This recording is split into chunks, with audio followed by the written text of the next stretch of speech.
Hello, everybody. Welcome to another episode of Tales from the Tavern. So excited. I have such a great group of people here with me tonight. I can't wait to just dive right in. I see that we already have questions coming in from chat, so this is super cool.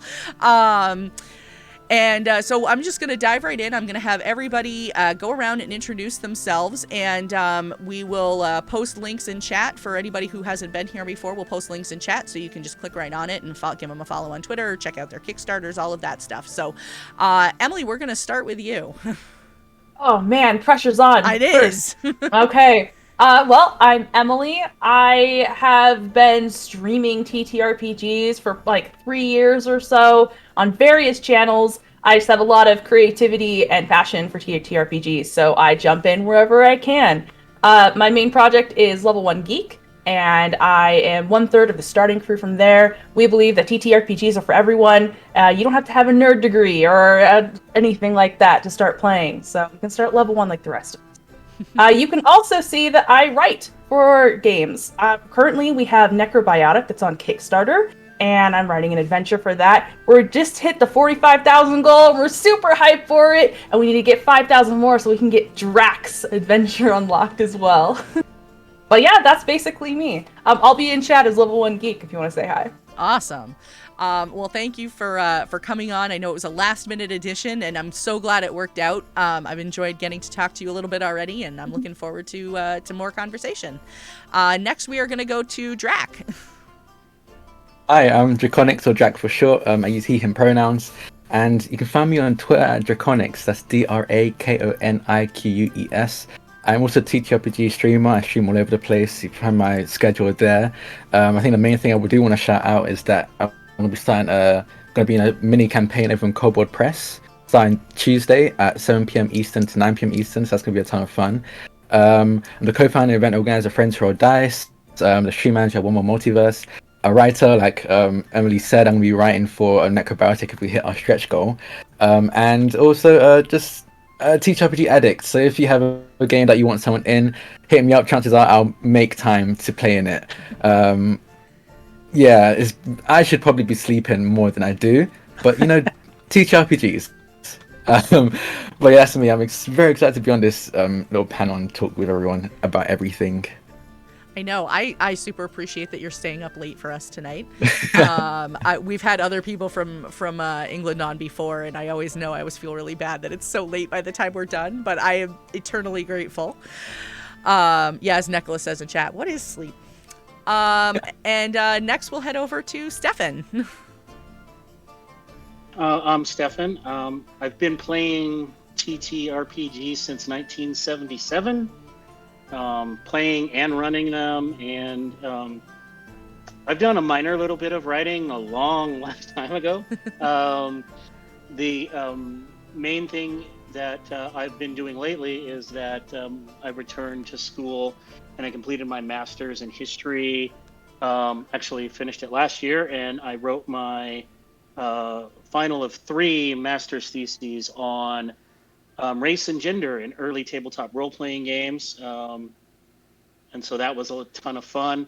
I've been working on my own setting, kind of system-agnostic setting, for about 17 years now, and it was in notebooks and on napkins and in all kinds of other places that I had scribbled notes and everything, and I'm translating it all into World Anvil right now, just because that was like the first thing that was like, oh, I can put this all here, and so I've been working on translating that. And then I'm in the very, very early stages. I'm really trying to put together an idea for, I really want to put together a channel, a podcast stream, where I bring together kind of a diverse cast of people right now, because I think right now, more than anything, we need some unity in gaming from a lot of marginalized voices in gaming. And so I'm in the very early stages of trying to put that together. So if anyone's interested in something like that, you can DM me at my Twitter, and we can talk more about it if you think you'd be interested in that kind of thing. And last but not least, I use he/him pronouns, so I just put that out there, and that's me. All right. Well, thank you. Being the nerd that I am, I'm actually super excited that you gave us the link to read your thesis, because I actually pulled it up the other day and started it, and so I fully intend on reading it. I really can't wait. I absolutely am looking forward to that. So thank you for coming on and hanging out with us tonight. Nolan, you're a returning guest, my one returning guest tonight. It's my biggest accolade tonight. I'm Nolan Lacey, he, him, and Lacey on Twitter, but I use the GBQ pod. Oh.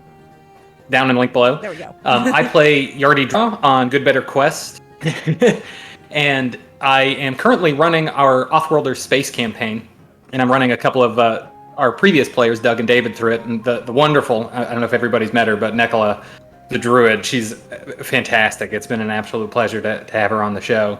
I just, like everybody else, am absolutely addicted to RPGs, so I jumped into this a couple of years ago with David and a couple of friends, and I haven't stopped. My feet hit the ground, and I've just been following this ever since. I'm really excited to be here with everybody. Awesome. And Doug has a question for you. How did Nolan get so handsome? All right. Well, thank you, Nolan, for coming back and hanging out. I'm always looking forward to getting to chat with you. And let's see. Last but not least, we have Nikki, Beholder to No One. Hello, I am the creator, producer, editor, everythinger of Beholder to No One, which has 3 shows: a discussion show where we talk with the community about D&D or tabletop games, Beholder to One Shot, where we try a bunch of different random tabletop games because I just want to play everything and don't have enough time, so I forced myself to make time.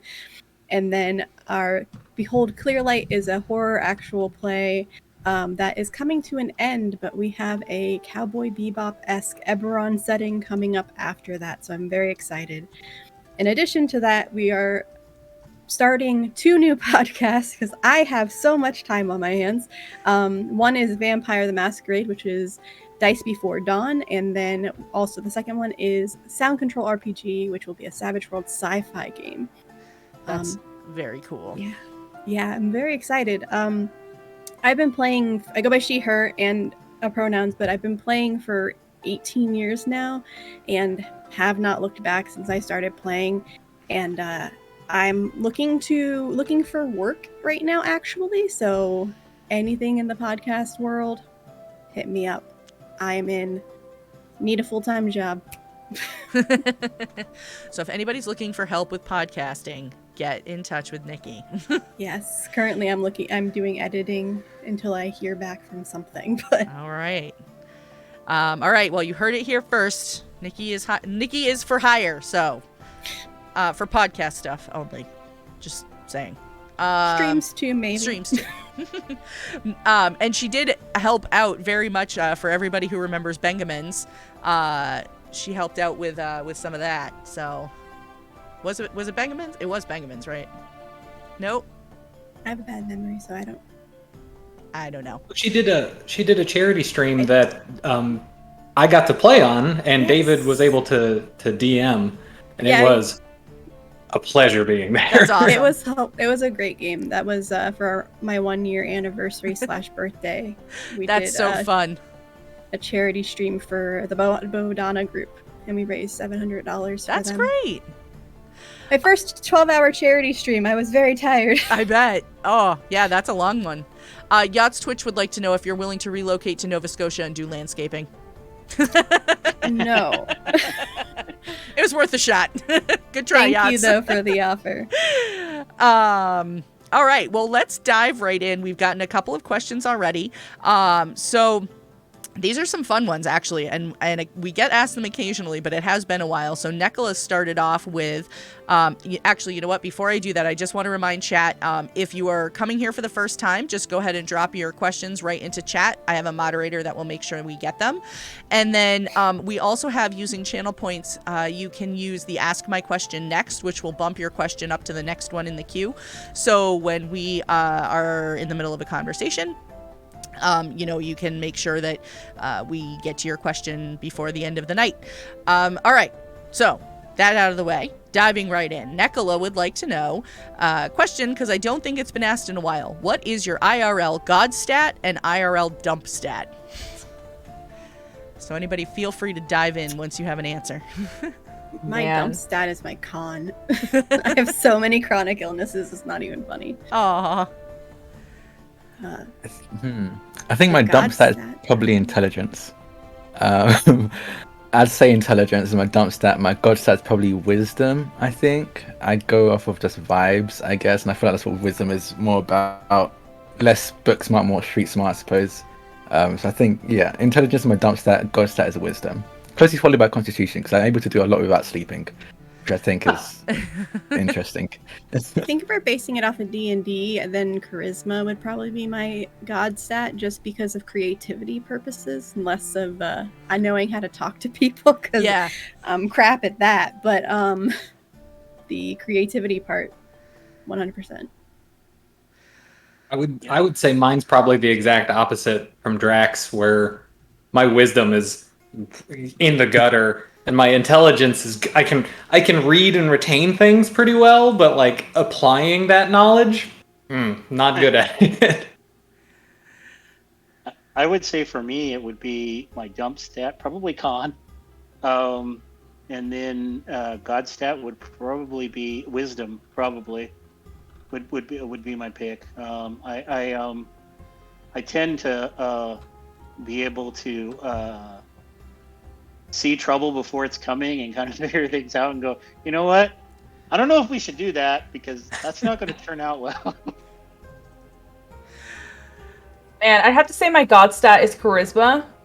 And it's almost like a little bit of a curse because just any random person on the street will come up and start talking to me. And they will tell me their entire life story. And I'll just be like, cool. And I'll be stuck on the train going somewhere, and someone will sit down next to me, and they'll just be like, they'll want to shake my hand and then tell me everything about their lives that's hard right now. And I'm like, oh, this is a lot to take on, but I hope you'll do better in the future. And so yeah, that's. You should get business cards saying, "This is my PayPal. Send me $30." Right? Yeah. So that's probably my god stat, and my dump stat, I'm gonna have to go with Constitution. Like, I just get crazy migraines like all the time, and yeah, that's my struggle right there. Feel that. Yeah, I can't eat anything, or else it's like immediately like the weight is jumping on me. Con is just not here for me. I don't know what's up with that. I'm probably gonna have to say similar to Drak. My dump stat would be intelligence, but my god stat would probably be wisdom or charisma, or both are probably like sitting at like a 16. Because I love talking to people. I do a lot of talking to people. I don't consider myself like a super intelligent person. Actually, one of the things that I always joke about is that I always end up playing D&D characters that are supposed to be smarter than I actually am in real life. And so then I'll be like, yeah, my character would know the answer to that, but I don't know the answer to that. So help me out a little bit here. If I roll a die, will you tell me what I know? Right, yeah, exactly.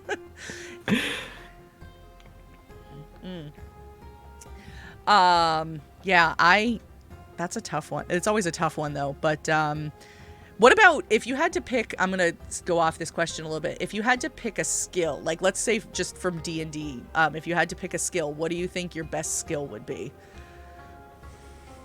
Ooh. And you can use any version of D&D. I mean, history for me probably being oh, there you go. Yeah. I actually know this. This is my secret super ability. Anyone can like ask me this. I am really good at perceiving things or finding things. So like perception or like spot checks. Yeah, that's my jam. I've had a friend text me and be like, "Hey, I know you've never been to my house before, but where is this book?" And I was like, "Did you try the closet?" And she's like, "Found it in a bag in her closet." I don't know why. This is my one magical ability that's been given to me. That's great. Oh, Yeah. that's a good question. I actually don't know.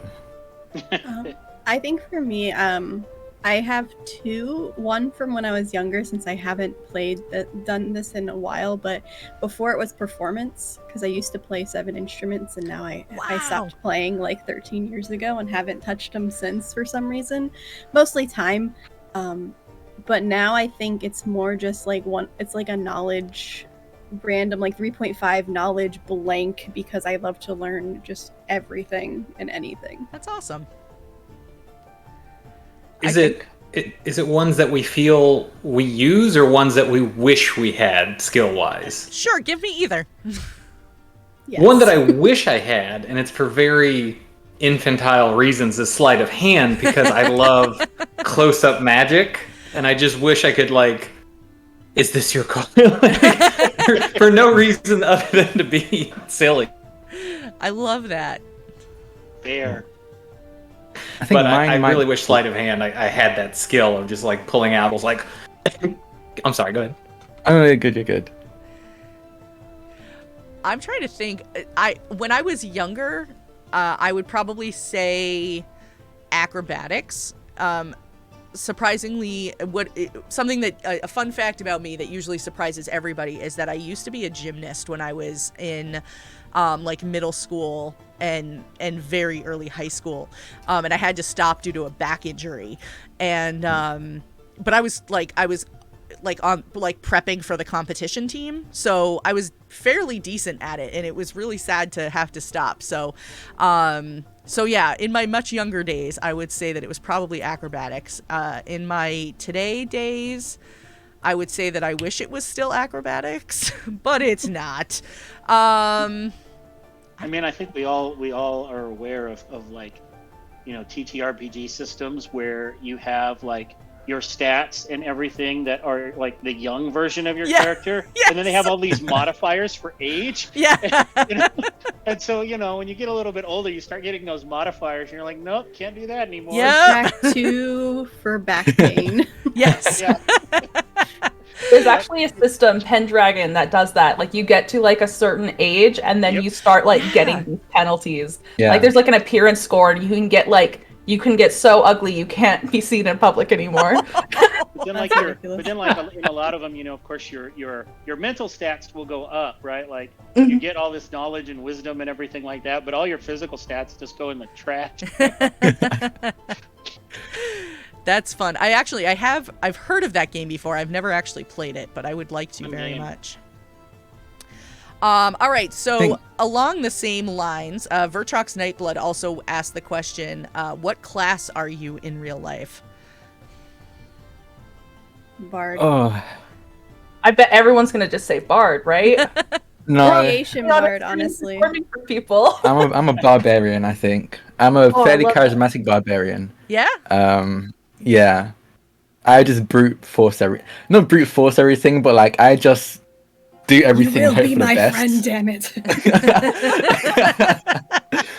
I just hope for the best. I don't really think. If it feels wrong, I don't do it, obviously. But other than that, I just go for it and hope for the best. So I think, and I feel like that fits like a typical barbarian. I love that so much.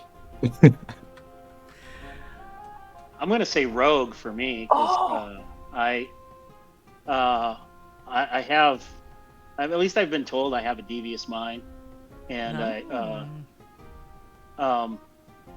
like I just have this like whole nature about me of like, I mean, if I play a video game, the first time I'm playing a stealth character. It doesn't matter, just because that's the way I feel at home. It's probably over the many years of playing D&D and other role-playing games, a rogue-like character is probably the one I play the most. And it just kind of appeals to my personality a lot. I do, like to play characters where I break away from myself, but like I always find myself returning to like my comfort zone.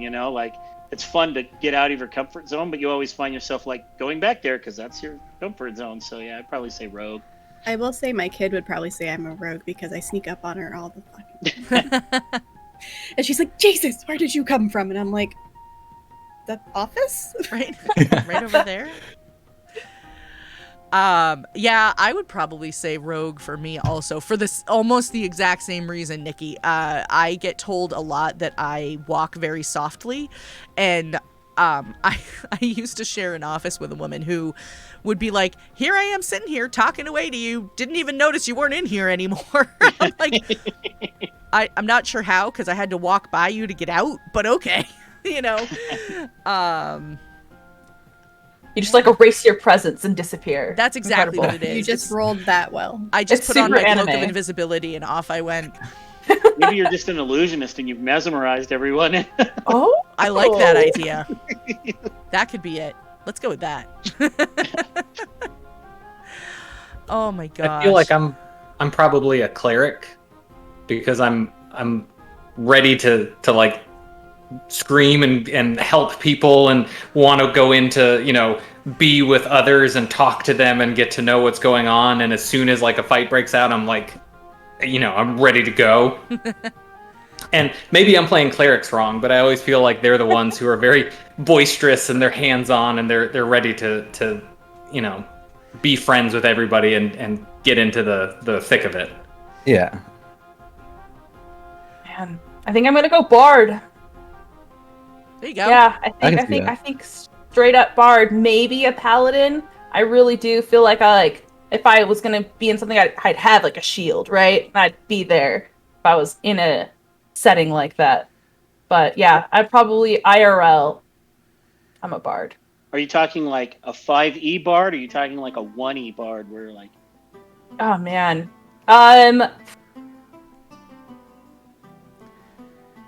What Because would you say 1E the bard difference was is? nasty. What's the biggest I mean, difference? like- I didn't play 1E.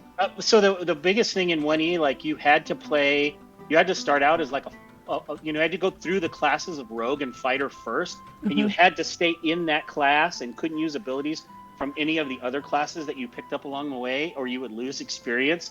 So you had to like do that and stay in that class and then switch, and then you became a bard finally after all that, and you could at that point cast at the time druid spells, and then you were a bard. So you were like fighter and then rogue and then bard. I like that. And then they were so overpowered, but I mean, in a way they weren't, because it took you forever to get there because you had to go through that whole process. Yeah, I would definitely say 1E because that sounds way cooler than the 5E bard. It I'm just gonna go by the rule of cool here. Yeah, there you go. Yeah. Oh my gosh. Yeah, I feel like so many of the classes have gone through so many like transformations over the years that it's almost hard to say. I started playing D&D at 3.5, and even now, like, just some of the changes Same. into 5. Yeah, it's different, that's for sure. All right. I kind of want to like play a game with us as our IRL classes now and just see how this would balance out with so many rogues. Yeah, It'd be I an am. interesting time. That would be fun. I think Yeah. we should do it. Yes. Because we all Yeah. need that one more thing, right? Uh-huh. I mean, I have a podcast we could do it on. Yeah. Ooh. Hey, Yeah, I'm getting ready. The beginning of July, we're doing a charity stream here on this channel for Extra Life, and one of the streams that's part of it is going to be a all cleric game, all level 13 cleric game called Nice. the Amen. I mean, cleric is probably the one class, like when people have asked, like, what's a class that you can do a whole party of? That's usually my answer. Yeah. Because with all, especially now in ever since 3rd edition and now in 5, all of the things that you can do with the different domains, you can have a little bit of rogue in there, you can have a little bit of fighter in there, you can have and pick up all of these things, and then you're never hurt for healings. Right. I actually am DMing a game for Awfully Queer Heroes right now, and Nice. it's a 3 rogue, 1 paladin party. And it is the most chaotic party ever because the paladin is a trickster paladin, like their god is a trickster god. And I'm just like, what is happening? Guys, please, for the love of God. That sounds like a blast.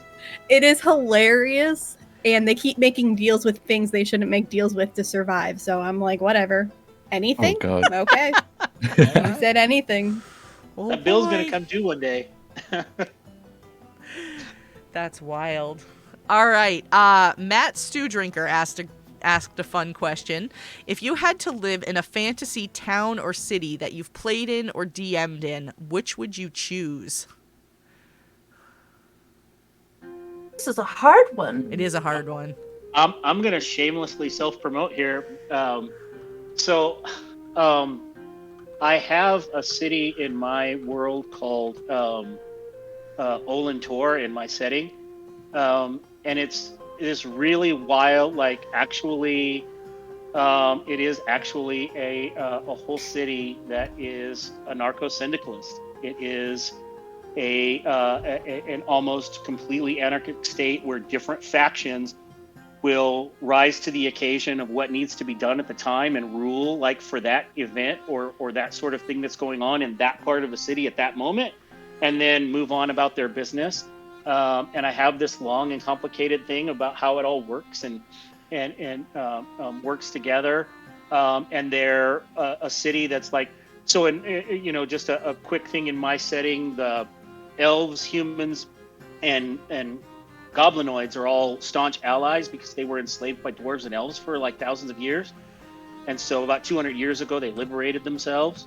And so freedom is like core to their being after all of that time. And so for them, it's been 200 years. It's like the same amount of time roughly that it's been for us to the War of 1812. But to the elves and the dwarves, it was a generation ago because they're so long lived. And so they have two different perspectives coming into that. And so in this city, this freed city, which used to be a dwarven stronghold, it's in a dormant or a volcano that exploded out into the ocean and formed this kind of like crescent, and they terraced it, and there's a bay in the cone of the former volcano, and they made this weird kind of chaotic society, and it's a really wild and fun place where like anything can happen, and the law is just kind of by the minute. And I think it would be like a fun place to be like to visit, probably not to live, but to visit. So that would be my choice. I think mine would also be a homebrew one that I made up on the spot in the middle of my Monday game, which was honestly, I was real proud of. The party found 2 Giths, and they helped them fight 2 mind flayers, and the Giths are like, oh, we're going back to our home plane, the astral plane. You want to go with us? And I'm like, crap, what am I going to do? So when they got there, I decided that all of a sudden the astral plane is futuristic, and it's like this massive city filled with magical electronic stuff and towers and skyscrapers and Giths and all people of all sizes, and it was just absolutely stunning. So basically it became Astral Run, so the shadow run of the astral plane, and that is my goal of it, at least. So I'm very curious to see how that world is going to go. What? That's wild. I actually can't think. So I'm a big fan of D&D, but I play a lot of different TTRPGs and a lot of different genres. And I don't think I've played in many fantasy. Weirdly enough, a lot of the ones I played in like modern or sci-fi, or like science fantasy. But again, most of the time we're in space, so that's probably doesn't really count as a city. So I guess the only real answer I can really give is probably Waterdeep. I think that's the only like actual city that I can remember right now that I played like a game that stayed in that city at the very least. Either Waterdeep or East Haven in Realm of the Frostmaiden, because I was in the Realm of the Frostmaiden campaign, and that was a ton of fun. Yes, I think I was. No. Okay, so I'm hopefully it's going to be coming back soon. But I was in a Pathfinder campaign that was a villain campaign, so we all played villains, and I was the son of a lady who was in charge of he ruled over a city called Holomog, I think it was called. It was very much like it was Castlevania vibes because I was a half vampire. My character's mother was a full vampire, so we had a castle. It was great. Everyone feared my character. It was a ton of fun. So I think I'd live there because everyone would fear me. Yeah. I have two answers. All right. Oh, I'm so sorry. I interrupted you. Would you like to go first? No, go ahead. No, Okay. you had your answer ready. So, my first one is a setting I created. I don't know if you guys ever played. There's this game called Arium, and you do group world building together. And in this one, we made something we called Cyber Nords, where it was like cyberpunk Vikings.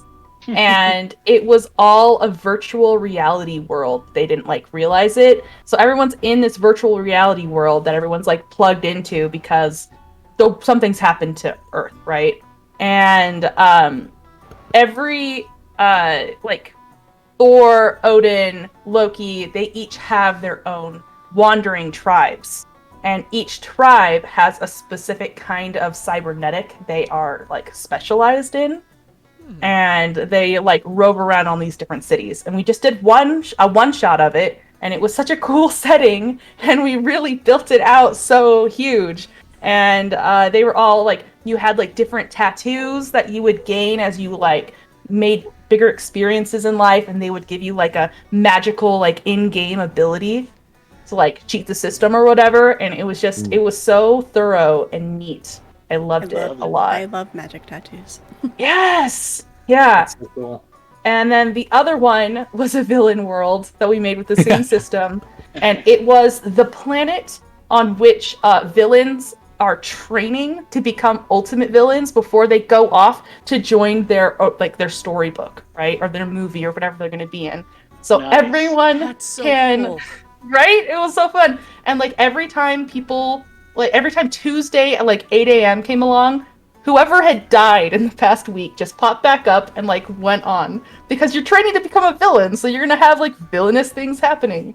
And it was anything you could imagine could happen. If you're okay, well, I'm gonna be a cartoon villain. I'm gonna have an Acme hammer. They could summon an Acme hammer and do something with it. And it was just super off the wall, wild, and people were really overly creative with that game. So that would be a secondary one. So fucking so cool. Chat wanted to know, Neclo asked what that system was called. It's called Arium. You do a bunch of group world building. I can find a link if you want, and I'll pass it on to Luna. Yes, that would be great. Okay. A ton of fun. I had recommend it. We played it on Friends Roll Dice a couple of times as well. Mm-hmm. It was a great time. I would like to play this game. Sounds amazing. I know, that does sound really, really fun. Okay. I think I'd want to live in a town that David came up with called Awainu, because it's the village of awakened animals.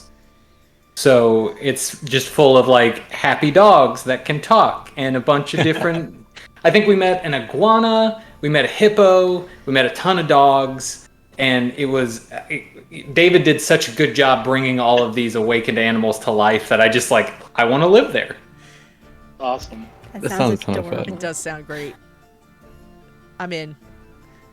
I'm worried if I don't want to know what my dog has to say about me, honestly. I just have this, I want to pretend that my dog loves me so much and there's absolutely nothing bad, so I just don't want to know. I was just thinking the same thing. The dogs, I'm not so worried about. It's the cats that there's going to be some judgment there for sure. Yeah, my cat's probably just you. Yeah. What are you doing here? You're not my human. Go away. Get out of my house. I would hope that my cat loves me, because I'm literally playing a character based on my cat. Nice. I named one of my favorite characters after my cat. Well, It was now Pixel. if your cat can talk, they can tell you how good of a character you're playing, based off of them whether or not they're offended or not. Yeah, come she on. may You or think may I would be not a have- gunslinger? She may or may not have started a mafia war in Shadowrun, so not great. Oh! There's the link for that system. It's in chat now. I keep going back and I'm like, where would I want to live? And then I realized that every town that I've played in, my character has been there because something really awful was going on. And I'm like, you know, I think about the game that I'm currently playing. Well, no, I don't want to live there because the city's always on fire and there's riots all the time. And the last game that I played in, I don't want to live there because the city keeps getting attacked by goblins all the time. So that's out.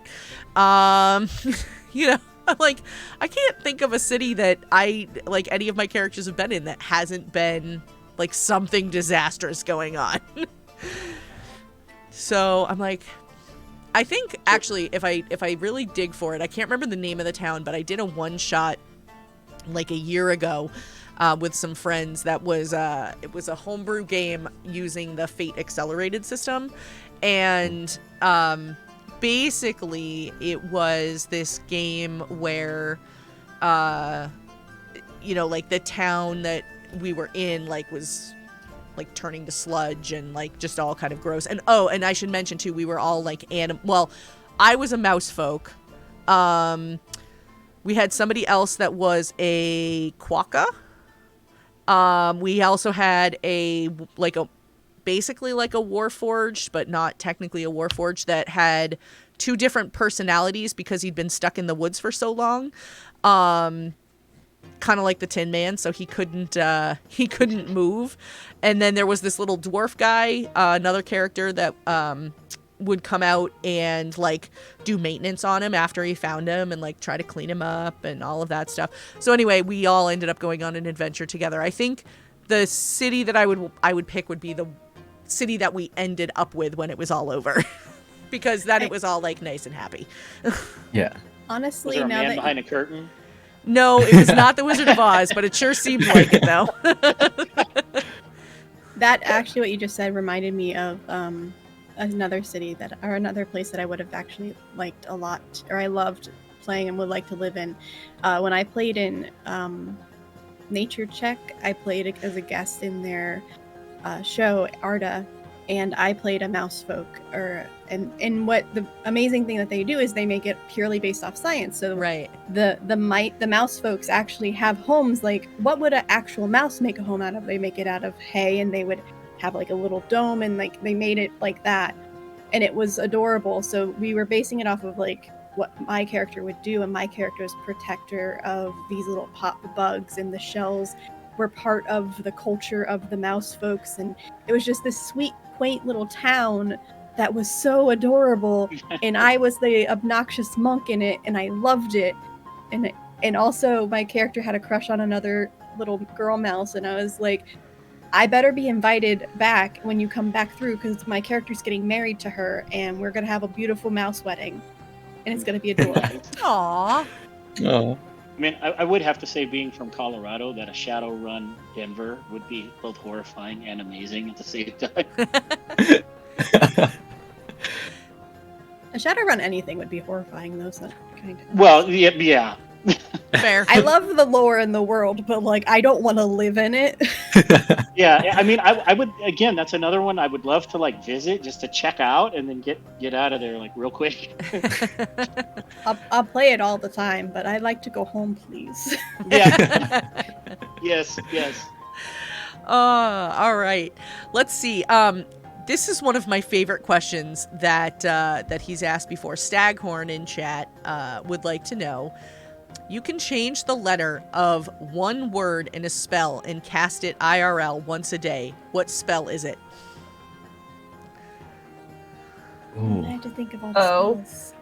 I forgot every spell that exists except for Burning Hands. Hold up. All the spells. All the spells are gone. It's a good question. It is a good question. The Does it last have time to- this question came up, chat came up with some gorgeous ones. It was amazing. Does it have to be better? Nope. Okay.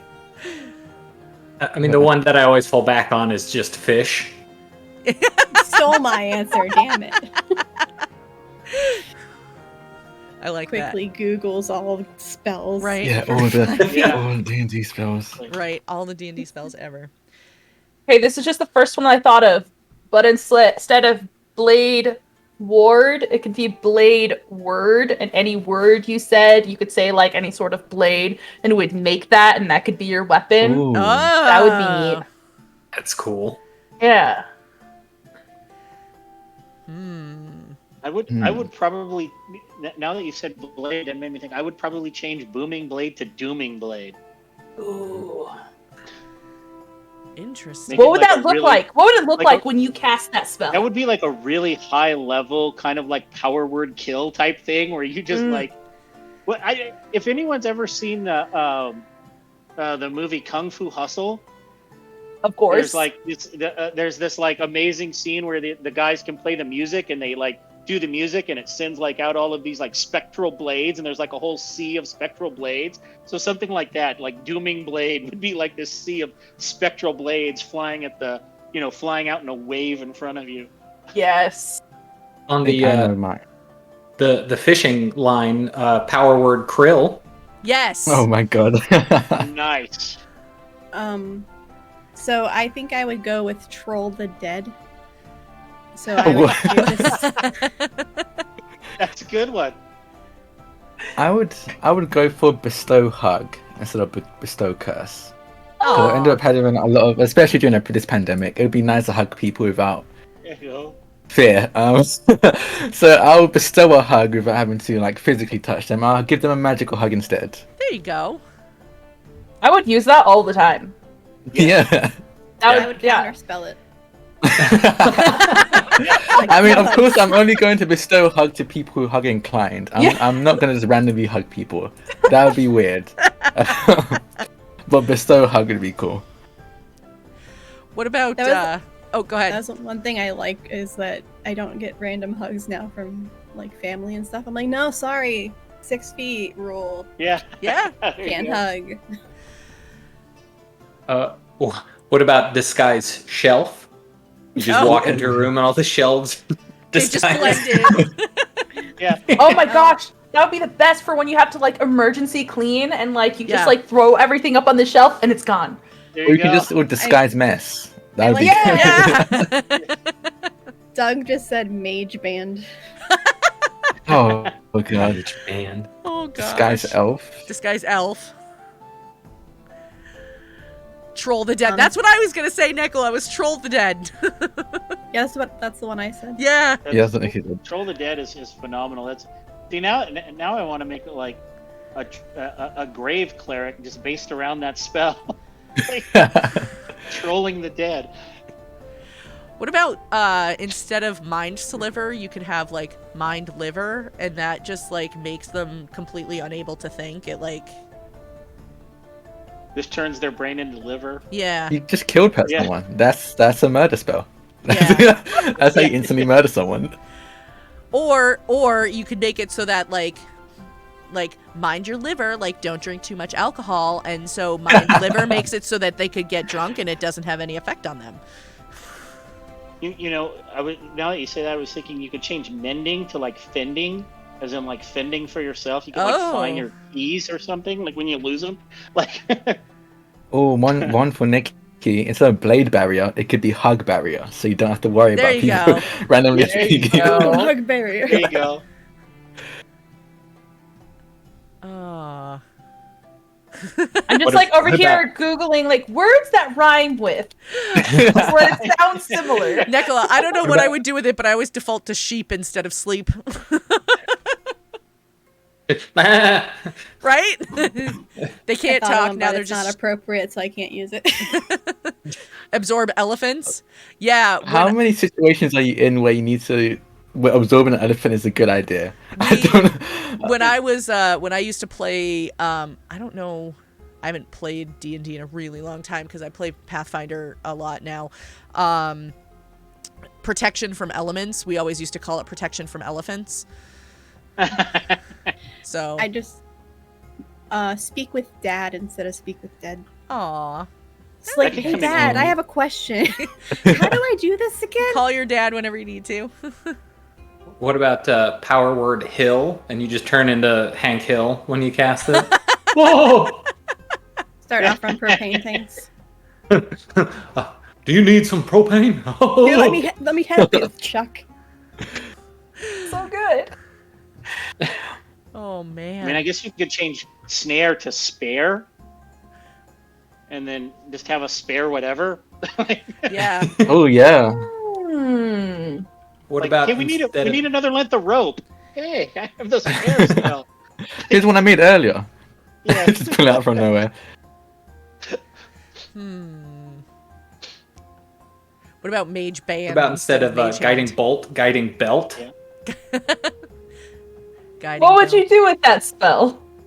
What would that be like? You'd never miss a belt loop in your pants. Oh. I was thinking it's like it's like a tuning fork. It just leads you to water or whatever you're looking for. Yeah, that's a good okay. idea. And right in 300 kilometers. You just hear that coming out of your belt. Yeah. Please I- exit on the second exit of the roundabout. You Yeah. can make Thunder Wave into Thunder Weave. Oh. Wait, what would Thunderweave be? It would make some really amazing garments, I would imagine. That's true. Yeah. I like yeah, you could do mage band instead of mage hand, and then suddenly you have a band that's just all mages. What about Yeah, there you summon? go. What about summon Bay instead of summon Fae? Oh, that would be great. Yeah. Yes. Yes. I want that one, please. Okay. But you couldn't do that late at night. Yeah. You have to text them first. Like, That would just you be up? real. You up? You up? Okay, cool. And then you cast it. Oh gosh. Arcane Luck. I'm just going through chat right now. Arcane Luck from Arcane Lock. Find Steve instead of Find Steve. Steed. Just takes you to any random guy named Steve. There you go. Sun cursed instead of sunburst, and anyone who goes in the sun just instantly gets sunburned. Oh. God. Yeah. This is why I don't go outside. Maybe. Yes. I think I've tapped all of my creativity. I'm just amazed that you all Yeah. are still going. I don't I'm have out. anything else. All the other ones were not appropriate, so I'm not gonna say. Oh, you know, if you don't like the hugs, you instead of Beacon of Hope, Beacon of Nope. I like that one. Yes. Nope. Yes.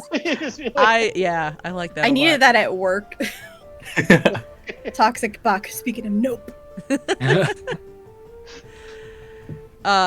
You could have instead of True Strike, you could have True Bike.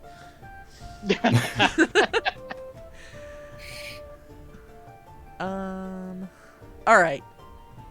I think that's all my creativity. Chat, keep dropping them in there though if you come up with more, because I love reading what other people come up with for this. Yes.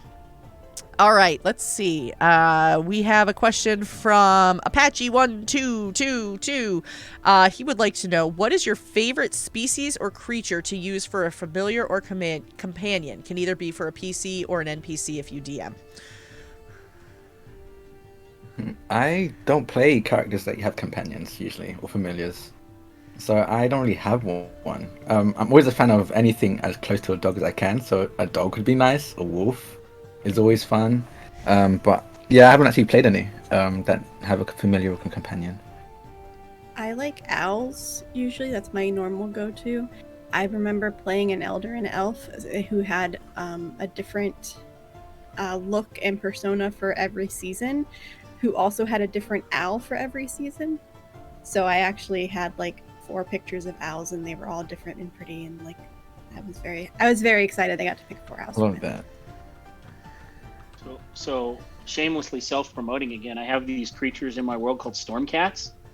They are large tiger-sized elemental cats that live like high up in a couple of mountain ranges, and they normally they're fluffy and white like a big cumulus cloud, but when they get angry, their coat gets darker like a storm, and it starts to turn grayer and black, and they start to discharge electricity, and things and lash out with electricity around them. And they're highly intelligent creatures, and they are used by because they're elemental. They're like part air elemental. They essentially run through the air, and so they are used as cavalry mounts for a particular formation in my world, a particular military formation. And they're just really fun creatures, because when they're calm, they're like these big fluffy white big cats, but if you make them mad, they're like a little furry storm cloud that'll claw you to death. So, That sounds so cool. That's awesome. yeah, they're fun. I played a summoner. So they have an eidolon, right? And I was using some like third party something for Paizo, and I chose like a celestial being called like an Azada. And so she would summon this very handsome celestial being, and then he would have like all these weird mutations that she had done to like apply into specific situations, because she's a summoner, and so they have like evolution points and they can change. So he had like big clawed hands and like webbed feet for swimming, and like it was like this really weird looking, handsome, bewinged angel man. And I actually ended up liking him so much that I killed off the summoner and like had him like jump planes to come be my main character, and it was really fun. So, yeah, that was probably my favorite companion. One of my players befriended an What Ankylosaurus. what's the size limit for the companions? I would say go with anything at this point.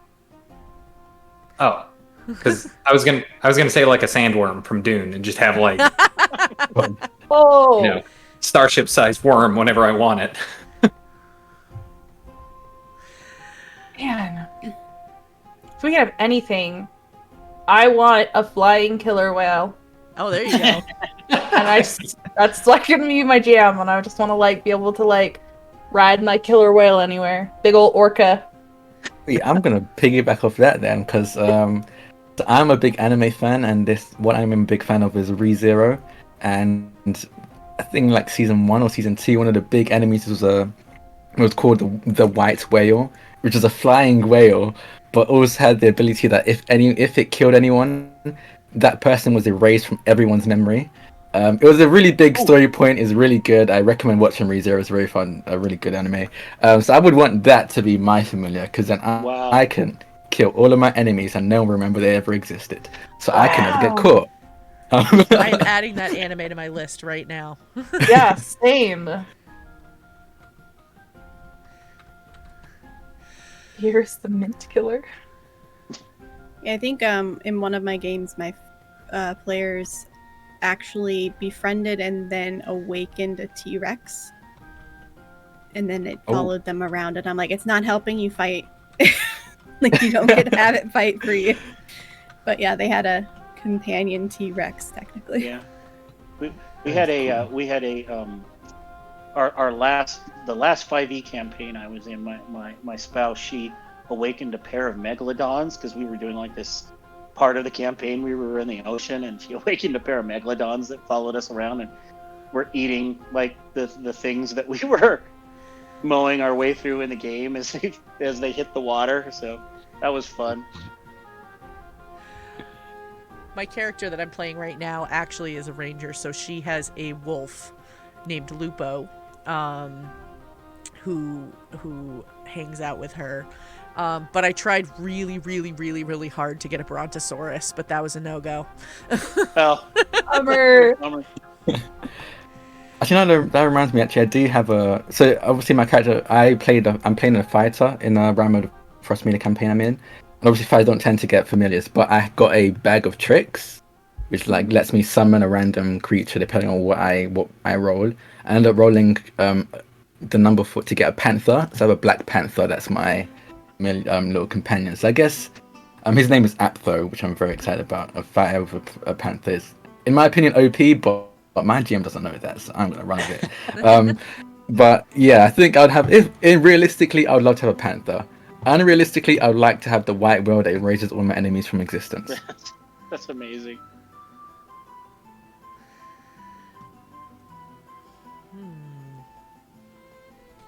There's so many good animals out there, though. Like, so many good companions. Like, I could think of a million that I probably would really want. Like a red panda, and it's all clumsy and it falls all the time. Oh. That'd be so cute. I had a red panda familiar once in one of my characters. They're so neat looking. They are. They really are. I just want to tussle with one just a little bit. Yeah, Just a little bit. Just a little bit. Exactly. We'll have it statted out by the end of break, I'm sure.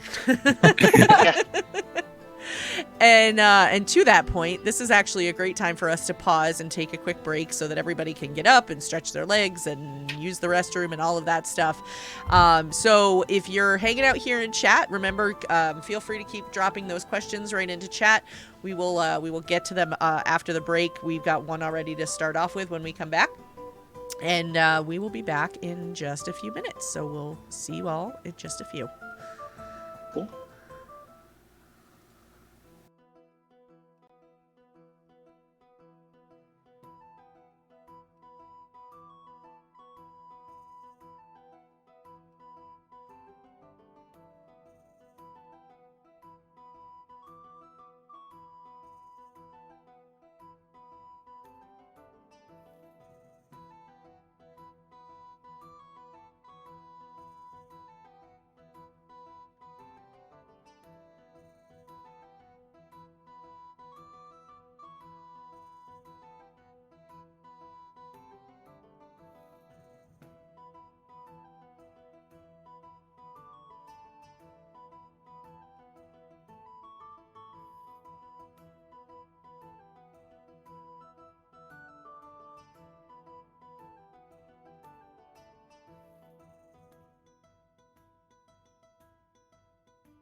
All right, we are back, everybody. How is everyone doing? We are going to dive right back in with a question that was asked right before the break. Came from Ray Mayhem, and the question is, what is the best character voice you've ever heard or had, and why?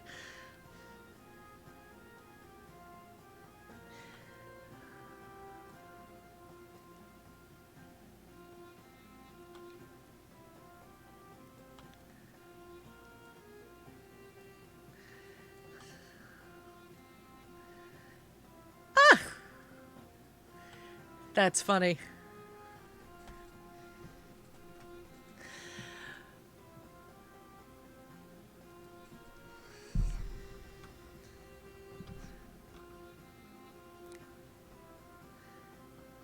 Oh, we are? Oh. No. Oh. We all are.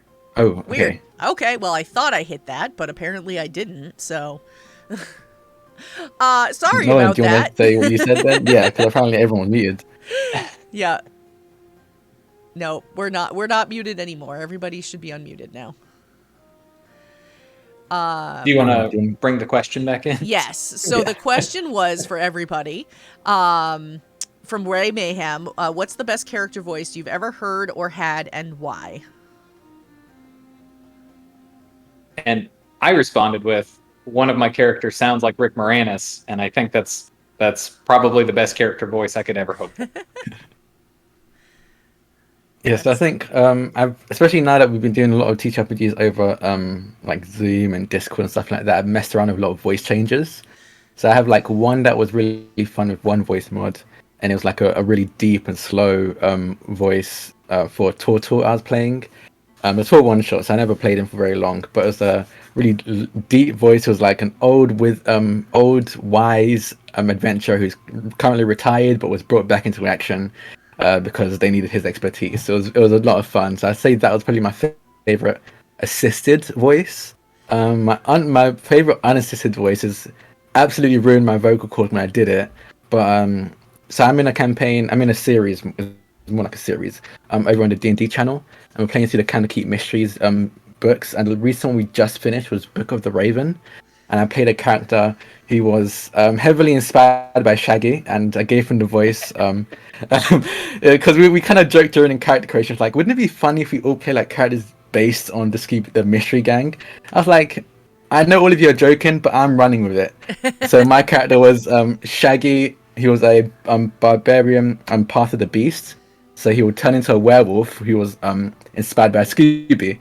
And the voice I had for his human form was kind of like, guys, do we have to do this? I'm really nervous. I'm not really much of a prophecy guy. So can we just go home? You know, my aunt has dinner ready. So I think that was my favorite voice. Every session I would be hoarse because it ruined my vocal cord. But it was a ton of fun. It's so good though. So You're so good at it. Yeah. I think honestly my favorite right now is I just recorded a Goblin Quest episode the other day with Doug from Good Better Quest, Adam from Return Snyder, and Patch, and then Dev Makes Things was the DM. The freaking voices that some of them were having, I was just dying. Like mine was just this high pitch because I don't do voices usually. I usually just do like tonal changes. But yeah. I was like, I'm gonna talk like this, guys. And I was just like, I was fucking Mickey Mouse. It was so obnoxious. But I was dying laughing the entire time. Oh, I love it. I saw that Nekla in the chat reminded me of a character that I was hoping would be important in this campaign and then forgot about because they killed him in incredibly brutal fashion. So, oh no! But he talks like Macho Man Randy Savage, and he was like, "The Intergalactic Inquisitor of the Milky Way, coming to find you, brother." And the first time I did that voice while we were recording, everybody was like, what just happened? Like, veins were popping out and you were saying things. Like, what did you do? That was fantastic. Vertrox Nightblood in chat agreed with me, said it before I got the chance to, but Seth from Cheaper by the Dungeon, his Raisin Boy voice is hysterical. I don't know how he does it, but it's so funny. If you haven't heard it, definitely drop them a listen, or if you check out our episode from like 2 weeks ago, he was on and he did it on there, and it was so darn funny. This is a hard question because there's so many good voices out there. Yeah. I do want to call out my buddy Toby. He is the GM for the podcast, The Side Quest Inn, and just an amazing array of voices. And I was running a game for him on stream a while back, Great American Witch, and he's playing just this wonderful woman, right? And we were going, and he accidentally slipped into a voice from his podcast where it was like this very seductive dominatrix voice. And I was so taken off guard. He's like, "Are you gonna pick that up?" And I was like, "Oh, hi, how are you?" And I was just so impressed with this, like, the fluid change into it. It was great. Yeah. So I would have to say that voice was probably made the biggest impression on me before. That's I think they go like way back into my gaming past. I had a buddy in high school back in the 80s who and it like was so impactful. I still remember it like all these years later that we were in a dungeon in this was first edition AD&D, and he there was this arch wizard that had been cursed, and he was trapped in this dungeon, and he had been trapped in this dungeon for like decades. And so this wizard, he knew all of these spells, and he knew, like, he could memorize, like, the prepare his spells, right? But he didn't remember which spells were which, because he had been trapped in there so long, and he had started to, like, because of some of the things that had happened to him in the dungeon, he had started to just confuse things, and so he mixed them up. So he would roll randomly whenever this NPC would cast a spell, thinking that whatever he was going to cast, and this voice that he had for this guy was absolutely hilarious, because he would do this kind of like little like normal thing, and then as he was about to cast these spells, it would get like a little high pitched and shrill, and he would think like all of a sudden he was going to be casting a shield spell, and the next thing you know, there's a fireball in the middle of the room or something like that. It was a pretty wild time, but I still to this day, I can hear that voice in my head like all these years later. I was going to ask if he changed one letter of the spell that he was casting. That may have very well been what happened. I cast Wall of Lice. Yeah. Oh, yeah. Thank you. What's your favorite character voice? Can we, like, change the question slightly? Do you guys have a favorite character voice that you do? I can't do voices. I can't. I'm so bad at them. Well, I think I misunderstood it the first time, because I was talking about the voices that I can do, but like my favorite voice, a voice that I could put on and listen to for the rest of eternity, is David Tilstra when he gets real. He does his like roll voice. Yes. He plays a Loxodon. He gets real low, and like he could just read recipes to me, like read those mom blogs, like back when I was in college and I found ramen noodles for the first time. I could listen to it all day. It's amazing. Yep. Yeah, that's a great one. I don't know if I'm going to be able to get into the accent now, but my favorite one was I did a redneck furbolg for my husband who was trying to become a druid, and this guy was just like, I basically was Bobby from Supernatural, just a redneck, and it was a lot of fun. It took me a few tries to get into the actual accent, so now I don't even want to try. But it was hilarious at the time, and he's just like, what are you doing? Get the hell off my property. Oh, I gotta love that. I love dropping like that type of accent into fantasy settings. I think it's the greatest. Have you ever seen Rallius and Associates? There's like this redneck. It's an animated series on YouTube. You need to go check it out. It's like the worst TTRPG party got like just banded together, and they have to go do these quests, right? And it was before I even really played any sort of TTRPG, and they have just this redneck elf, and his name's Neebs, and he's just the funniest character. Seriously recommend. That's amazing. This one's not my favorite, but I, in the sense of voice, but I really enjoyed acting him out. The mayor of the town that they started was this not great person, and he's like, hey, you, the yellow one, what's your name? Whatever. Can you get me the other one, the tall one? Like, just go get that one. Like, for like the entire, they played for like 14 sessions, and he still just called people by like appearances. Like, there was a tall, scary one and the yellow one, and like he was just a jerk the entire time. But then one character was super intimidating, and he's just like, "Oh, you want to play that way?" And he's like, "Oh, okay, you can have what you want, whatever, it's fine." Yeah. What's my name? Tall, scary, what's my name? Yeah, I think so funny.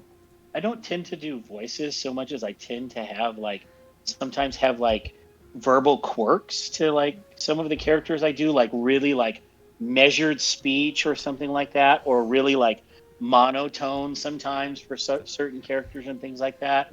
I do like a lot more of that than I do necessarily like accents or voices or anything. So like I played an artificer and a gnome artificer in our last campaign, and she had like a very measured kind of speech pattern that she would use. She was very, very direct and very kind of brusque, and always at like debating with the cleric in the party, because her standing was that the gods were meddling ahats, because she thought that they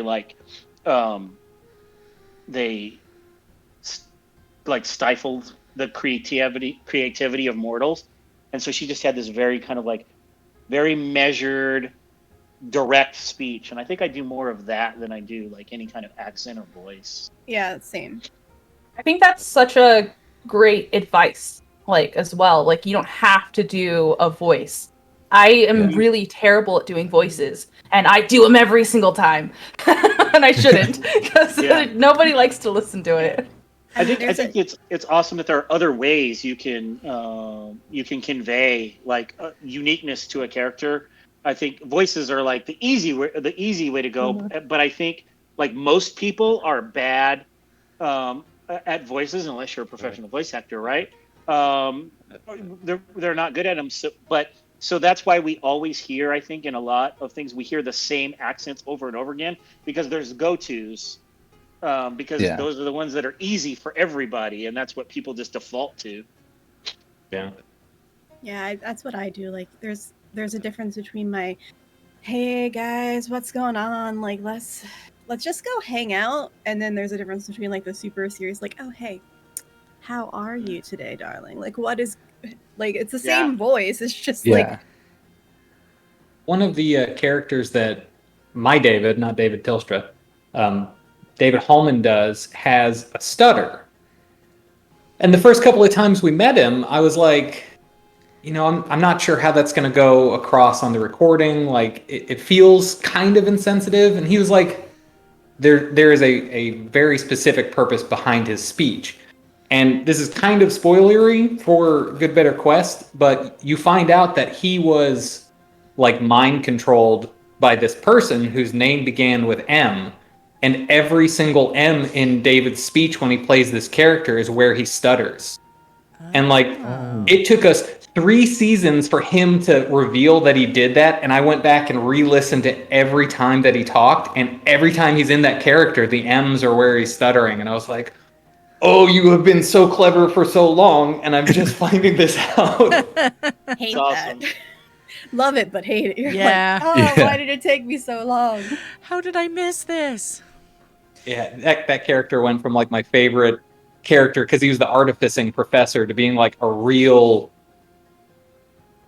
traumatic. He had this terrible past, and now I'm just like crying while we're playing. And he's giving me this speech, and I'm like, nope, I can't do this. It's amazing. Yeah, I don't tend to do a lot of voices. It's just not something that I'm comfortable with. But like was said before, I tend to change like my pacing or the volume of my voice or how I enunciate the words. One time I did a one shot where I played a combat wombat, and his name was Cornelius, and so I went through the entire game and this is how he talked, and it was just like this, and so it wasn't really a voice, it was just changing how I talk, because I'm much more comfortable with that than I am in trying to do an accent that is probably going to be very, very wrong and not sound good at all. Mm-hmm, mm-hmm.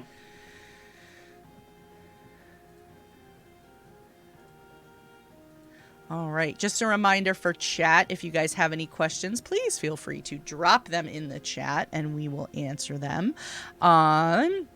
I'm gonna actually pull from some of our questions that we've gotten in previous weeks that we didn't have the chance to answer with those groups. We had a couple of really good ones that came in for our last episode, and we just ran out of time. So this will be a good chance to get to ask them. One that was asked was, what's the biggest curveball that you've ever thrown at your players, or that players have thrown out at you as a DM, or just to the game that you were playing? Ooh, good one. I think mine was the astral plane motion, because we were in a fantasy setting city building game and they were just heading towards the next city, and then I'm just like looking at this, I'm like, why would they be doing this? Oh, they're gonna plane shift. Oh wait, that could bring 8 people. Wait, what if I offer them? Okay, hey, would you guys like to go to the astral plane? And they're like, what? And it's like, yeah. And they're like, Nikki, are you sure? I'm like, I wouldn't have offered it if I wasn't sure. And they're like, yeah, we want to go there. I'm like, okay. And then now they suddenly went from fantasy city building game to astral plane futuristic world. And they're just like, I don't know how we got here, but we're here. It was a lot of fun. God, that sounds so cool. I need to be in a game think, set in the astral plane.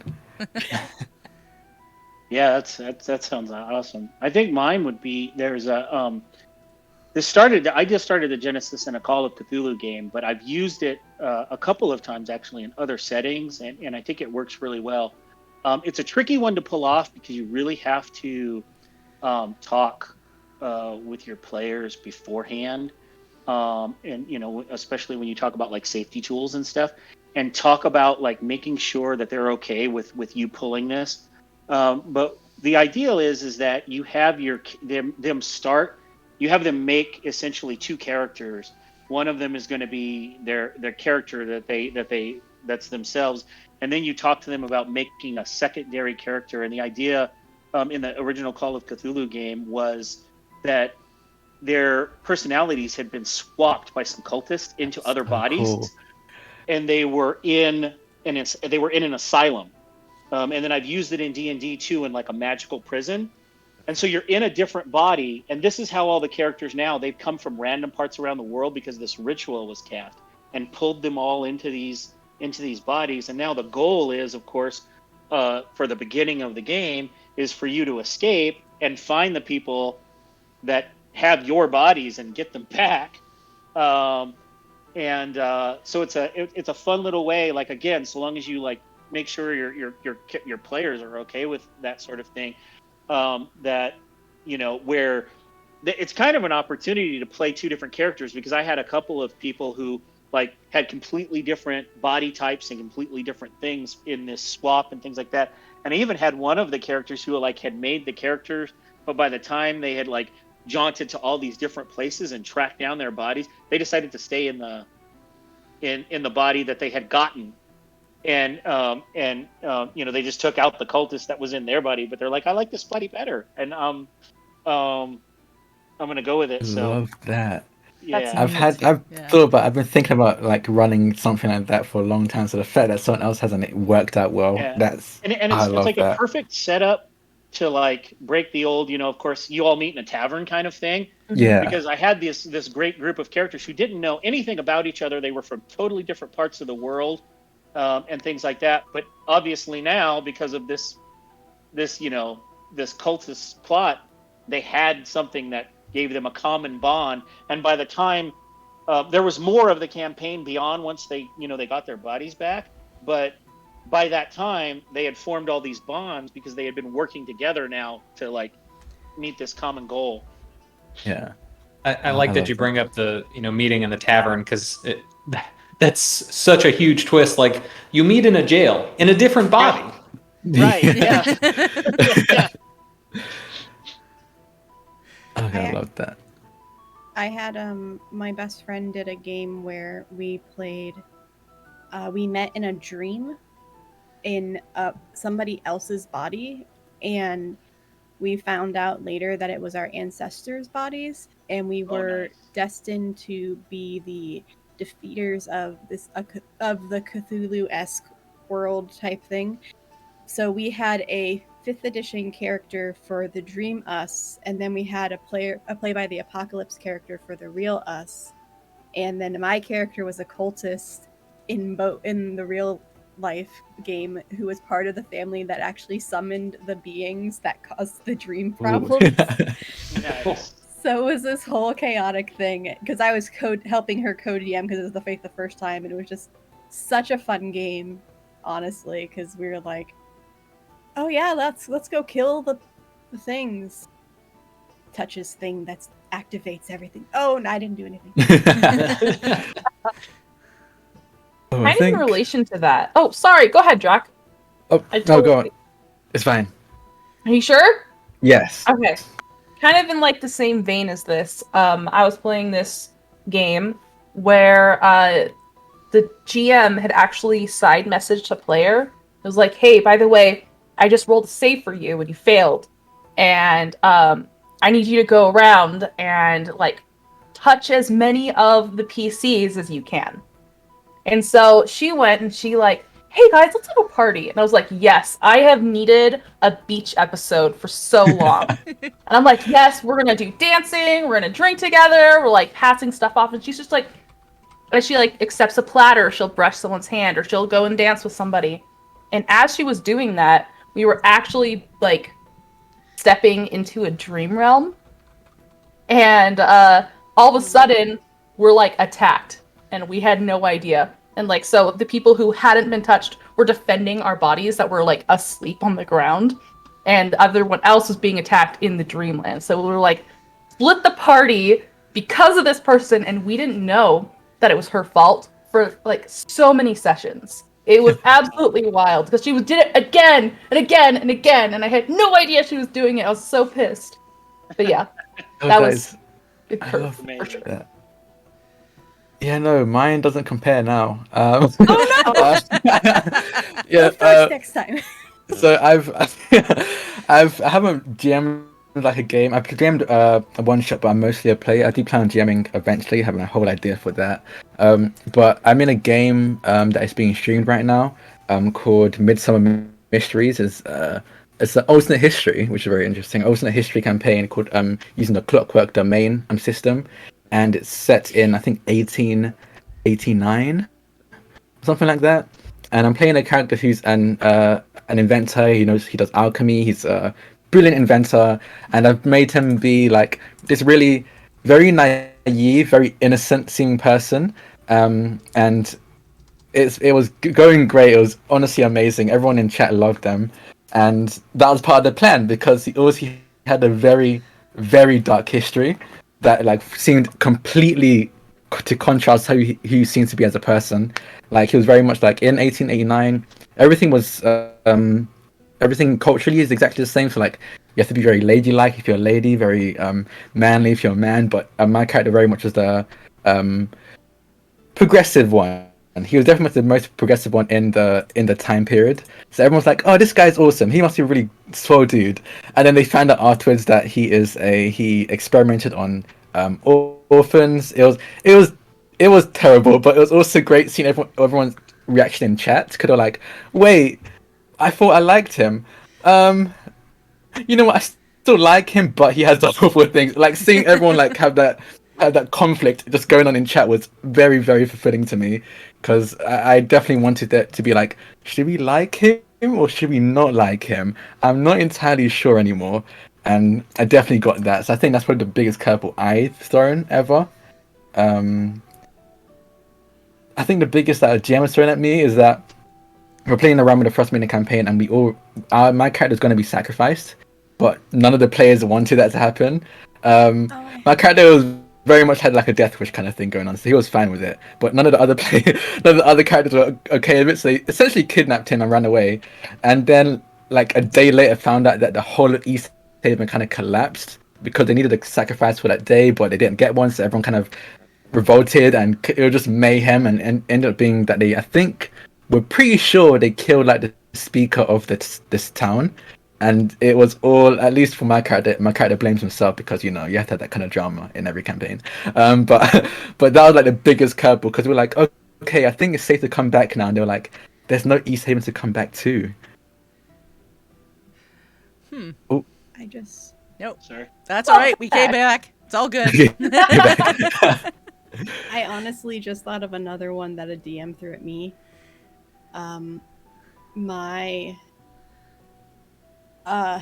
My friend who DMs my Shadowrun game, besides the Mafia one, the Mafia one was definitely a curveball, and I'm like, holy crap. But this was the first time like there was consequences for my character's actions, and like I actually had to like understand what that meant, because Shadowrun's much darker than D&D. D&D you could be murder, hobo, crazy, and like sometimes there's never consequences. Shadowrun, not the case. So we're being shot at by a sniper somewhere. They killed one of the players already, so I'm just desperately trying to get this sniper to stop shooting at us. And I notice that he's in a building, so I hack into the fire suppression system because I'm the decker, and my DM's like, the fire suppression or the sprinkler system? And I'm not thinking clearly, so I'm like, suppression. Just get him to stop. Oops. And I killed 40 innocent people in an apartment building, not realizing it, to stop the sniper. And then he's like, okay. And then he told me what happened. I'm like, wait, what? Oh, no. No, I didn't mean to do that. And he's like, that's what happened. And I'm like, wait, Ooh. hold on. Yeah. No, go ahead. I was just reacting. I wasn't going to say anything. Yeah, it's absurd. The space campaign that I'm running right now, there's space pirates, and they introduce themselves by singing space sea shanties. And I had this really, galaxy brain idea that they were also vampires, because the thought is that only the sun that they were created under is the star that could like damage them, so they can go into space and be like these immortal vampires that can't hurt them. And as soon as I revealed that they were vampires and pirates, Doug was like, oh, vampirates. And I was like, I revealed this 3 seconds ago, and you've already come up with a better name than I had coming into this. Like, there's my curveball, and you've already outdone me. That's pretty awesome. Good. I was proud. Yeah, I really love that, and just the idea of it like being specifically the sun that they're born under. I really like that idea. Yeah. Yeah. That's a But good like one. going off with Nikki's, because that reminded me of one that, oh god. So like I said, that most of the games I played have actually been on stream, which is weird because I started basically right when COVID really hit. So I haven't had much chances to play like in person. So I guessed I started off as a guest on one stream in a Cypher System campaign, and I played a character. This is the sci-fi fantasy. We're playing like in space, but also kind of superheroes at the same time, but it's very much sci-fi as well. And my character is a alien like lizard kind of thing, and he has the power of time travel. So my character came from the future and came back to the past, which is still technically the future compared to like real life, but to warn the main characters of something that was happening. Like this big bad guy came from my present day to theirs, and I came to stop them. And so we teamed up to beat this person, and we ended up getting sucked out of the spaceship into like space without any kind of like spaceware or anything like that. And my character, in a panic, uses abilities to rewind time, so we could get back to the point where we were about to get like vec'd out of the spaceship. And I managed to save everyone, and that was great. That was cool. That was my guest appearance. I was done for I was done for that session. So I left, and they kept playing, and then they reached out to me again and was like, "Hey, do you want to be a permanent cast member?" And I was like, "Hell yeah, I do." So I came as a permanent cast member. I came back with that character, and then during the time I've been there for at least like 20-25 sessions at this point. We find out that I didn't undo that timeline, so everyone still died. I just created a new timeline, so everyone that I thought I saved still died. One person survived and ended up becoming like a villain in that timeline, and then that villain came into our timeline to affect our timeline's version of them. It was a whole thing, and I was just sitting there like, I didn't think my guest appearance would have a consequence. I didn't realize. Oh no! So like, So it's cool, not the though. whole. It's so cool, and it's made so many like moral and like dilemmas, because he thinks that he saved like his loved one died as well. So he thought he saved his loved one, but in fact, she still died. It still happened, and this isn't. He's not entirely sure if this is the role. One, he doesn't know which one to feel bad about, good about. Like, he's with her, but at the same time lost her. So it's a whole thing is really, it was really great. Did not see it coming.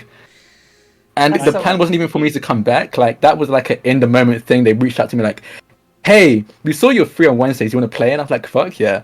So apparently this is the plan anyway, regardless of me coming back or not. But now I actually have to suffer the consequences. Time travel does the best curveballs. I think it's like Yeah, it really does. What? I just thought of another one that I was literally having an anxiety attack while it was happening, Oh no. and I completely forgot. It was epically done, so well done. This is a not recorded game, and I wish it was sometimes. But this is a Eberron game, and I play Tari, a Kalashtar monk whose like main goal in life is to kill the Boromar clan for like causing problems with her family because she pissed them off or whatever.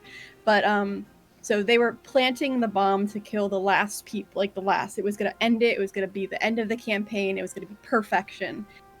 And the bomb went off, and then so did like about 20 other bombs afterwards. And like, we only planted one bomb.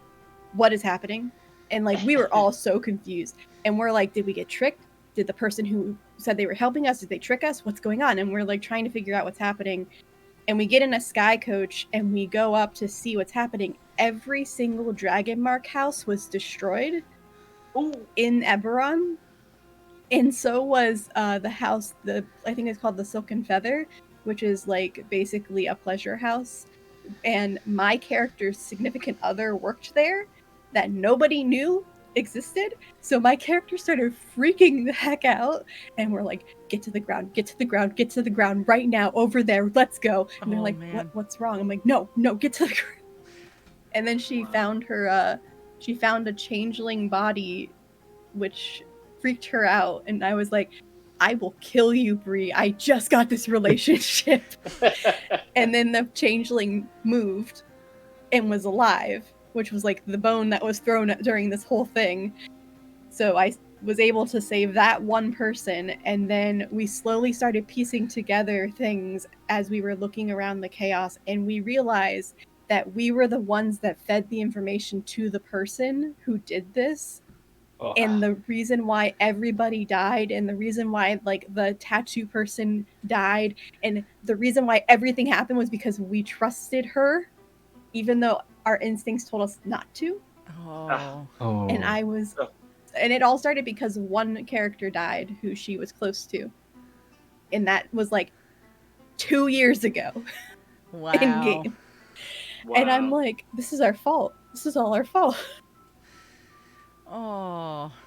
That's a hefty It was so bad. I was like, oh my god, what is happening? And And then we went to go follow her, and we thought we could take her on. And we killed a dragon, and we're like, heck yeah! And like my character dived underwater and punched a dragon to death, and was like, this is epic! I'm gonna do it. And then she laid a trap that I fell right into, and I actually died, and was able to come back thankfully. But it was like, now my character is scared for the first time in 2 years of a campaign, and I'm just like, Bree, what are you doing to my heart? I can't handle this. I can say one that made me think of with the time travel thing is that in a Call of Cthulhu game, one of the players had it was a long running campaign, and towards the end of the campaign, one of the players had gotten a hold of the Necronomicon, and he picked up a quirk that he was obsessed with the Necronomicon, and he was so obsessed that at one point, right towards the tail end of the campaign, the party went back in time because we had to try and go back to try and fix something. And the character that was obsessed with the Necronomicon got the ideal in his head that he could steal the Necronomicon from the earlier version of himself, so he would have two of them. And needless to say, having two Necronomicons did not end well. Oh boy, I can imagine. It did not end well at all. That was fortunately it was at the end of the campaign, and the campaign was drawing to a close because it just about ended everything. So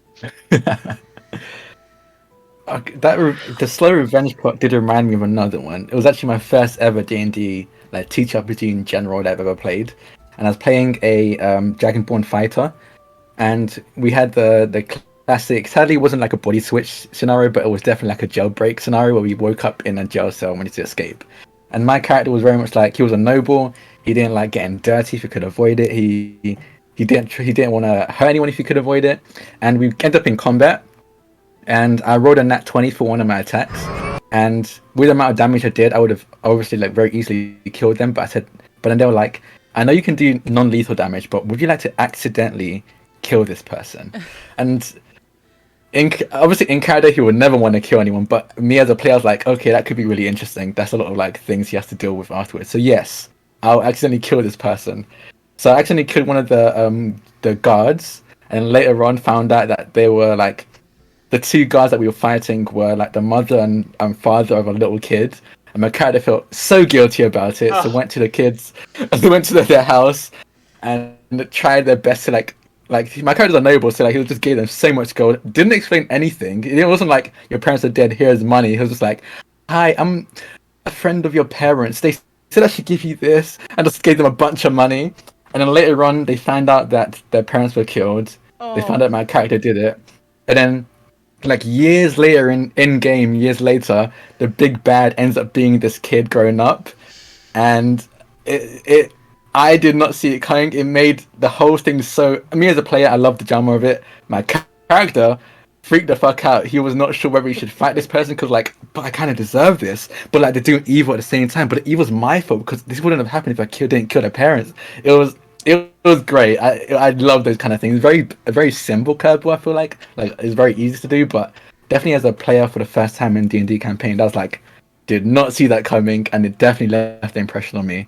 And like I love it when killing people in D&D or any campaign, any genre actually has like repercussions. Yeah. I feel like D&D is very like casual about it, which is okay sometimes, but also kind of boring. Yeah.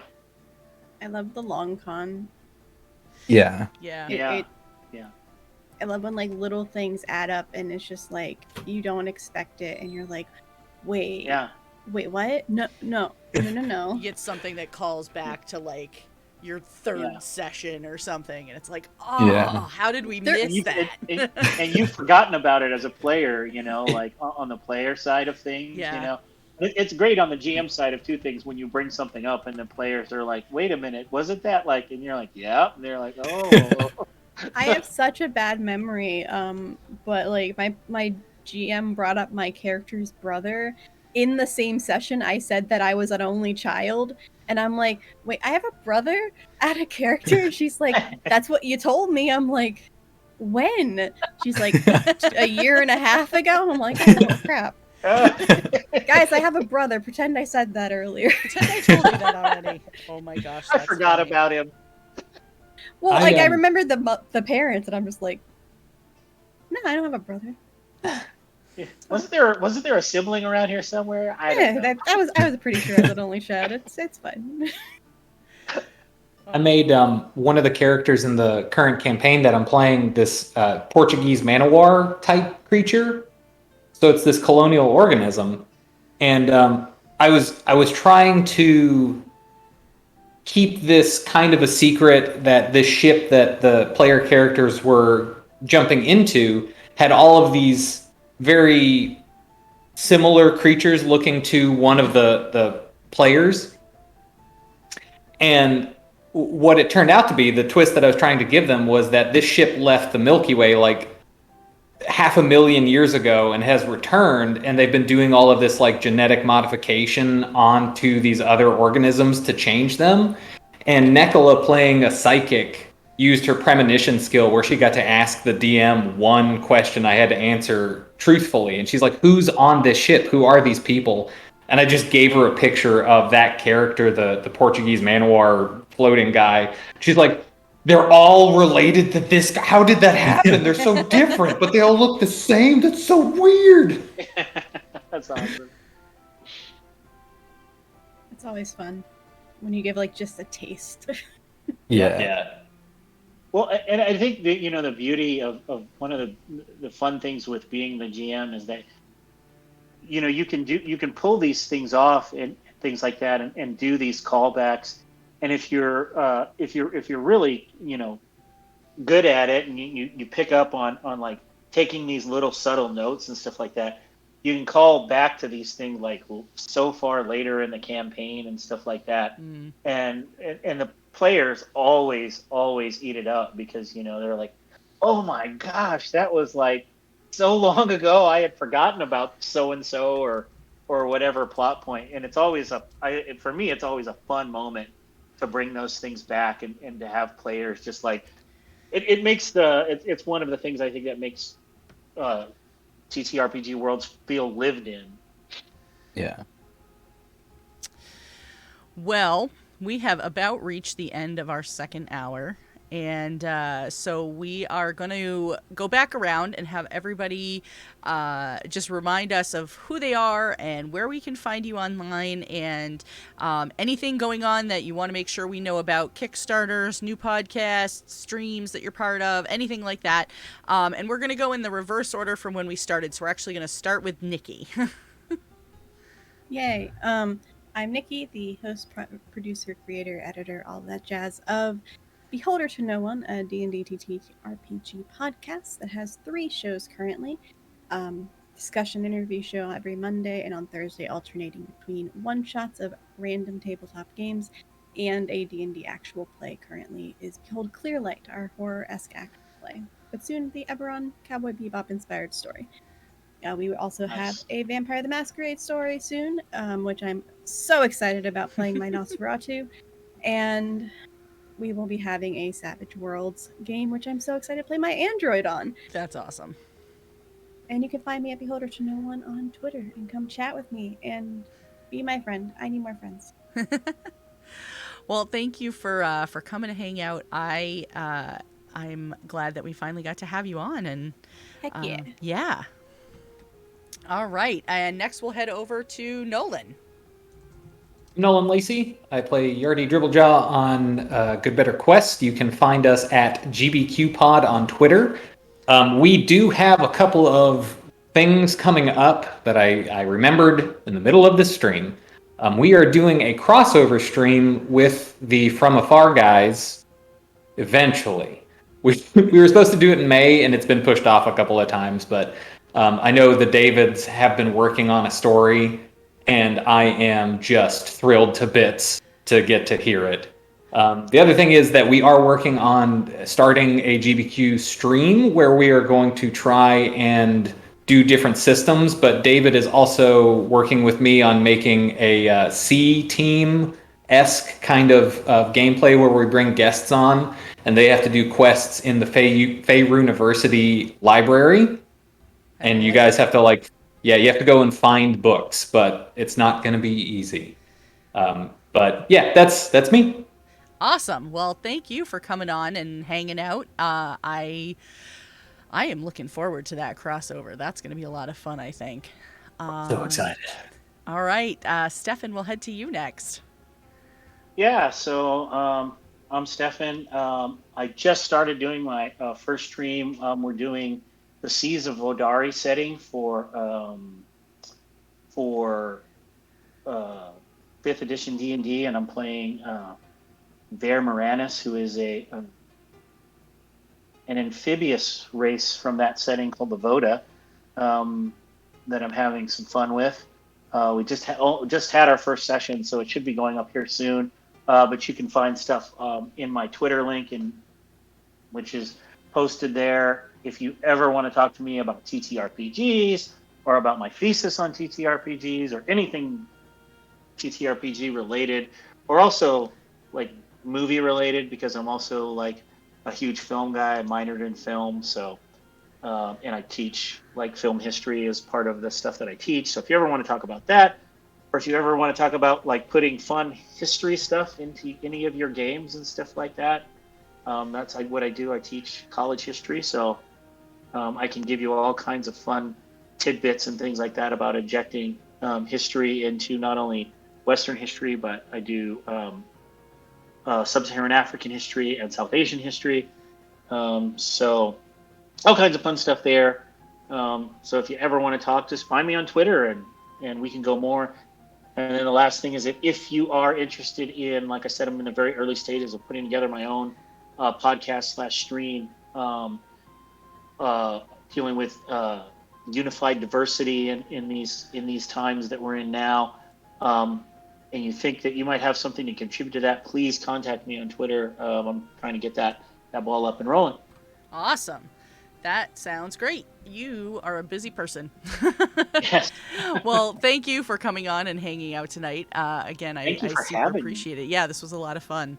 Drak, we'll head over to you. Thank you for staying up so late. Honestly, I want to go down my schedule and you'll see that it's not very late for me, to be honest, because I stay out this late all the time. Hi, I'm Draconics, or Drak for short. You can find me on Twitter at Draconics. That's DRAKONIQUES. I stream all over the place. If you don't mind, I'm going to go down my schedule because there's a lot of stuff I'm very excited about. So you can catch me on the D&D channel at 4 p.m. Eastern, playing the Can Keep Mishies series right now. I think we just finished Book of the Raven. I'm not entirely sure what the next chapter is going to be, but we're going through all of the books and all of the chapters in the Can Keep Mishies book. On Tuesdays, starting this Tuesday actually, I'm going to be over on Kobold Press at 7 p.m. Eastern in a D&D miniseries where we're going to be playing through the Scarlet Citadel, which is a supplement that the Kobold Press has made. It's going to be a ton of fun. Very excited for everyone to see my character at 7 p.m. Eastern. On Wednesdays, I'm going to be over at Rule of Law at 9 p.m. Eastern in a cyber system campaign called Infinite Horizon. That's where I play the time travel lizard alien with the consequences that I didn't know I was going to have to pay. And you can find me over on Saturday over at Table Story at 2 p.m. Eastern in the Clockwork Dominion campaign called Midsummer Mysteries, which is the 1889 alternate history world I'm playing in. That's going to be the last episode of the mini-series that we're in. You can also hear my voice every third Sunday of the month in an actual play podcast called Super Idols RPG. Kind of like, it's a mask campaign. It's kind of like Sailor Moon plus pop idols meshed together. It's a lot of fun.